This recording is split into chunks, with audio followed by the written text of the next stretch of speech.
नमस्कार दोस्तों, स्वागत है आप सभी का इजी नौकरी चैनल पे। दोस्तों इस वीडियो में बात करेंगे रेलवे एनटीपीसी परीक्षा 2020 5 जनवरी सेकंड शिफ्ट एनालिसिस। तो देख लेते हैं क्या क्या क्वेश्चन पूछे गए। तो दोस्तों पहला क्वेश्चन है, एशियाई विकास बैंक का मुख्यालय पूछा गया था, ये कहाँ स्थित है। तो दोस्तों एडीबी का मुख्यालय स्थित है फिलीपींस की राजधानी मनीला में, याद रखेगा, एशियन डेवलपमेंट बैंक। चलिए इसकी हिस्ट्री देख लेते हैं। इसका जो फॉर्मेशन है 19 दिसंबर 1966 में ये बना था एशिया विकास बैंक। दोस्तों इसका हेडक्वार्टर फिलीपींस की राजधानी मनीला में स्थित है। करंटली इसके प्रेसिडेंट है मसत्सुगु असावाका। आगामी शिफ्टों में पूछा जा सकता है इसके प्रेसिडेंट। और करंटली एडीबी के जो वाइस प्रेसिडेंट है वो है अशोक लवासा, याद रखेगा। इनकी नियुक्ति 2020 में ही हुई थी अशोक लवासा जी की, याद रखेगा। ये भी पूछा जा सकता है, ये भारतीय हैं जो कि एडीबी के वाइस प्रेसिडेंट है, याद रखेगा। अगला क्वेश्चन देख लेते हैं दोस्तों कोरोमंडल तट किन दो राज्यों के बीच स्थित है। तो दोस्तों कोरोमंडल पूछा गया था, तो बेसिकली कोरोमंडल जो पड़ता है वो तमिलनाडु और आंध्र प्रदेश दोनों राज्यों को मिला के जो कोस्ट बनती है दोस्तों, उसको कोरोमंडल तट कहा जाता है, याद रखेगा। Tamil Nadu coast and parts of Andhra Pradesh coast together are known as Coromandel coast, और इसे कहते हैं पायन घाट, याद रखेगा। दोस्तों अगली शिफ्ट में मालाबार तट भी पूछ सकता है। तो दोस्तों केरल और कर्नाटक के बीच पड़ता है मालाबार तट, याद रखेगा। Very very important. अगला क्वेश्चन देख लेते हैं दोस्तों, चंद्रयान 2 में किस रॉकेट का इस्तेमाल किया गया था, ये भी पूछा गया था दोस्तों। तो चंद्रयान 2 की मैं बात करूं तो इसमें जो रॉकेट भेजा गया था GSLV Mark 3 M1 रॉकेट का इस्तेमाल किया गया था, याद रखेगा। चंद्रयान 2 कब भेजा गया था, कब लॉन्च किया गया था, तो 22 जुलाई 2019 को लॉन्च किया गया था। अगर दोस्तों मैं चंद्रयान 1 की मैं बात करूं तो चंद्रयान 1 जो लॉन्च किया गया था 22 अक्टूबर 2008 को ये लॉन्च किया गया था। और चंद्रयान 1 में जो रॉकेट भेजा गया था वो था PSLV XL C11, याद रखेगा। तो इंपॉर्टेंट फैक्ट्स हैं, रट लीजिए, पूछा जा सकता है आगामी शिफ्टों में। अगला क्वेश्चन देख लेते हैं दोस्तों, दक्कन का पठार में कौन सी मिट्टी बहुतायत से मिलती है, याद रखेगा। दक्कन के पठार में कौन से सबसे ज़्यादा मिट्टी पाई जाती है। तो दोस्तों ब्लैक सॉइल यानी कि काली मिट्टी पाई जाती है दक्कन के पठार में, याद रखेगा।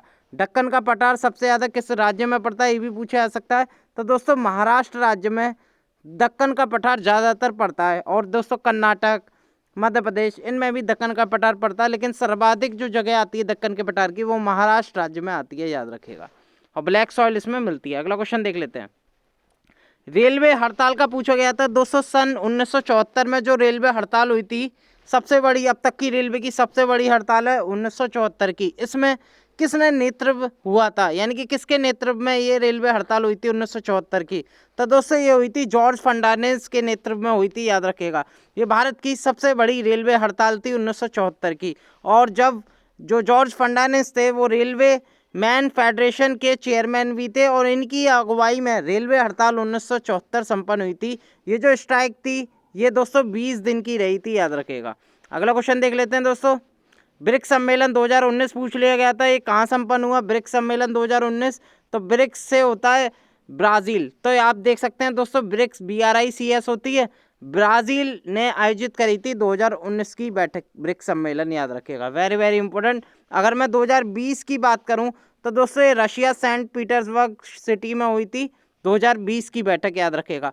ब्रिक्स का जो गठन है वो कब हुआ दोस्तों, 2009 में साउथ अफ्रीका ब्रिक्स से मिल गया और ये ब्रिक्स बन गया, याद रखेगा। तो बेसिकली हमें फॉर्मेशन देखना है, तो 2009 में ब्रिक्स का गठन हुआ, याद रखेगा। तो दोस्तों इसकी समिट ध्यान रखिएगा, 2019 में ब्राज़ील में, 2020 में रशिया में, ऐसे ही दोस्तों ये चलता जाएगा। तो दोस्तों अगर मैं बात करूं आई से इंडिया आएगा, यानी कि इंडिया 2021 की बैठक आयोजित करेगा, 2022 में चाइना करेगा और 2023 में साउथ अफ्रीका करेगा। तो ऐसे ही ये क्रम बढ़ता जाता है। इसमें करंटली 5 देश आते हैं, Brazil, Russia, India, China, south Africa, याद रखेगा। Very very important facts. अगला क्वेश्चन देख लेते हैं दोस्तों, लॉर्ड डलहौजी ने किस राज्य को चेरी कहकर पुकारा था, ये पूछा गया था दोस्तों। तो इसका जो सही आंसर है किंगडम ऑफ अवध, याद रखेगा। यानी कि अवध राज्य को चेरी कहकर पुकारा था। तो दोस्तों in 1851 governor general lord Dalhousie describe the kingdom of Awadh as a cherry that will drop into our mouth one day. तो दोस्तों हड़पने की नीति अपना रहा था लॉर्ड डलहौजी, और उसी के लिए चेरी का इस्तेमाल किया था अवध के लिए लॉर्ड डलहौजी ने, याद रखेगा। और दोस्तों करीब 5 साल बाद 1856 में अवध को हड़प भी लिया था लॉर्ड डलहौजी ने, ठीक है। और दोस्तों ये अवध को ही चेरी कहकर बुलाया था लॉर्ड डलहौजी ने, याद रखेगा। अगला क्वेश्चन देख लेते हैं दोस्तों, अंतर्राष्ट्रीय योगा दिवस पूछा गया था, ये कब मनाया जाता है। तो दोस्तों प्रत्येक वर्ष 21 जून को ये अंतर्राष्ट्रीय योगा दिवस मनाया जाता है। तो दोस्तों इस बार 2020 में इसकी थीम क्या रही थी ये भी याद कर लीजिएगा, yoga for health, yoga at home इसकी थीम रही थी। और पहला बार जो योगा दिवस मनाया गया था, पहली बार ये 21 जून 2015 में मनाया गया था। इस बार जो मनाया गया दोस्तों 5वां योगा दिवस मनाया गया था, याद रखिएगा। 2021 में छठावां योगा दिवस मनाया जाएगा। तो दोस्तों इस बार 5वां योगा दिवस था, याद रखिएगा। Yoga for health, yoga at home इसकी दोस्तों थीम थी और 21 जून को मनाया जाता है। अगर मैं ऑप्शन में देखूं तो दोस्तों जो 22 मार्च है इसको हम दोस्तों जल दिवस मनाते हैं। 22 अप्रैल को क्या मनाते हैं, पृथ्वी दिवस मनाते हैं, याद रखिएगा। 1 मई को मजदूर दिवस मनाते हैं और 21 जून को योगा दिवस मनाते हैं। तो इससे और भी फैक्ट क्लियर हो जाते हैं। अगला क्वेश्चन देख लेते हैं दोस्तों, भारत की सबसे बड़ी सरकारी बैंक कौन सी है पूछ लिया गया था। तो दोस्तों सबको पता है स्टेट बैंक ऑफ इंडिया, याद रखिएगा।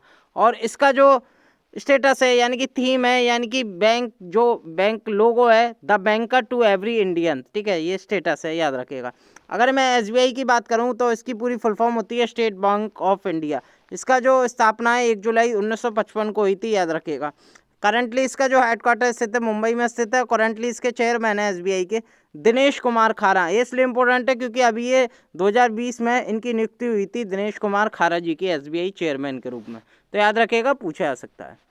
अगला क्वेश्चन देख लेते हैं, संगाई महोत्सव पूछ लिया गया था, किस राज्य में आयोजित किया जाता है। तो दोस्तों संगाई महोत्सव हर साल ये मणिपुर में आयोजित किया जाता है। संगाई बेसिकली एक हिरन होती है और इसी के उपलक्ष्य में संगाई महोत्सव मणिपुर में मनाया जाता है। तो संगाई फेस्टिवल मणिपुर में मनाया जाता है। सीएम कौन है मणिपुर के, एन बीरेन सिंह है और यहाँ के गवर्नर है नजमा हेपतुल्ला, याद रखिएगा।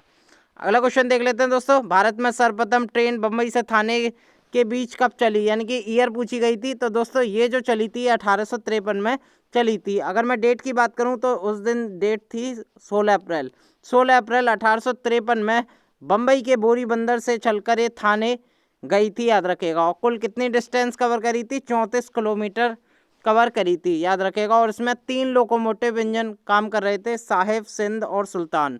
और दोस्तों किसके कार्यकाल में चली थी, लॉर्ड डलहौजी के कार्यकाल में चली थी, याद रखेगा। अगला क्वेश्चन देख लेते हैं, एलिफेंटा गुफा किस राज्य में स्थित है। तो दोस्तों बेसिकली एलिफेंटा केव जो स्थित है वो महाराष्ट्र राज्य में स्थित है, याद रखेगा। अगर मैं महाराष्ट्र की बात करूं तो महाराष्ट्र की जो राजधानी है मुंबई हार्बर के पास ही है एलिफेंटा गुफा मिलती है, याद रखेगा। ये पूछा गया था। और दोस्तों एक चीज़ और याद रखना, एलिफेंटा गुफा यूनेस्को में कब शामिल हुई, यानी कि यूनेस्को की वर्ल्ड हेरिटेज साइट में कब शामिल हुई। तो 1987 में ये शामिल हुई, ध्यान रखेगा। तो महाराष्ट्र में पड़ती है एलिफेंटा केव। और महाराष्ट्र के जो मुख्यमंत्री हैं वो कौन है, उद्धव ठाकरे हैं। यहाँ के गवर्नर हैं भगत सिंह कोश्यारी, याद रखेगा। अगला क्वेश्चन देख लेते हैं दोस्तों, एक क्वेश्चन पूछा गया था, पोंगल बर्ड काउंट 2020 के राज्य सरकार का कार्यक्रम है। तो दोस्तों ये पूछा गया था, बेसिकली ये जो कार्यक्रम है ये दोस्तों तमिलनाडु हर वर्ष ऑर्गेनाइज करता है 16 से 19 जनवरी 2020 के बीच, यानी कि हर वर्ष करता है 16 से 19 जनवरी के बीच पोंगल बर्ड काउंट 2020, याद रखेगा। दोस्तों ये तमिलनाडु करता है, तमिलनाडु के साथ साथ पांडिचेरी भी इसका आयोजन कराता है। तो दोस्तों ऑप्शन में तमिलनाडु था और वही इसका सही आंसर हो जाएगा। कोई मुझे बता सकता है तमिलनाडु के सीएम कौन है और गवर्नर कौन है, तो कमेंट में ज़रूर बताएं।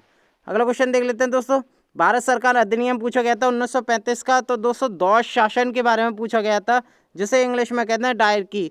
तो दोस्तों डायर की भारत सरकार अधिनियम 1935 में ये केंद्रों में आ गई थी, याद रखेगा। अगर मैं अधिनियम गवर्नमेंट ऑफ इंडिया एक्ट 1919 की बात करूं, 1919 की बात करूं, तो जो दौश शासन था यानी कि डायर की था वो दोस्तों प्रांतों में था, याद रखेगा।